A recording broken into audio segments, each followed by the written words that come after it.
పరమగీతము 3వ అధ్యాయము 1-11 వచనములు. రాత్రివేళ పరుండియుండి నేను నా ప్రాణప్రియుని వెదకినను అతడు కనబడకయుండెను. నేనిప్పుడే లేచెదను, పట్టణము వెంబడిపోయి వెదుకుదును, సంత వీధులలోను రాజవీధులలోను తిరుగుదును, నా ప్రాణప్రియుని వెదుకుదును అని నేననుకొంటిని.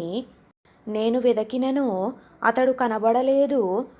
పట్టణమునందు సంచరించు కావలివారు నాకెదురుపడగా, మీరు నా ప్రాణప్రియుని చూచితిరా అని నేనడిగితిని.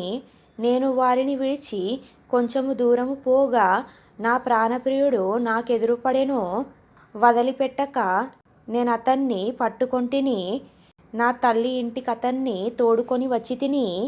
నన్ను కనినదాని ఎరలోనికి తోడుకొని వచ్చితిని.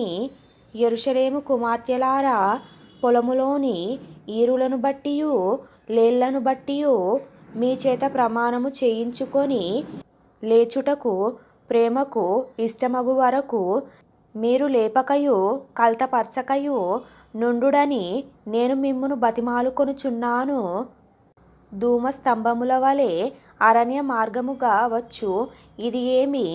గోపరసముతోనూ సాంబ్రాణితోనూ వర్తకులము వివిధమైన సుగంధ చూర్ణములతోనూ పరిమళించుచూ వచ్చు ఇది ఏమి?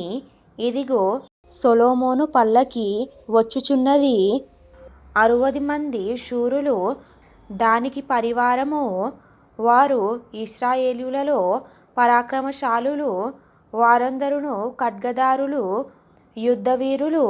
రాత్రి భయము చేత వారు ఖడ్గము ధరించి వచ్చుచున్నారు.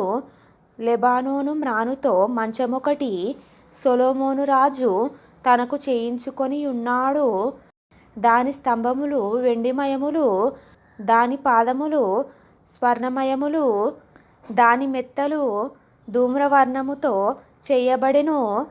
ప్రేమను సూచించుచు విచిత్రమైన కుట్టుపనితో యెరూషలేము కుమార్తెలు దాని లోపలి భాగము నలంకరించిరి. సీయోను కుమార్తెలారా, వేంచేయుడి. కిరీటము ధరించిన సొలొమోను రాజును చూడుడి. వివాహ దినమున అతని తల్లి అతనికి పెట్టిన కిరీటము చూడుడి.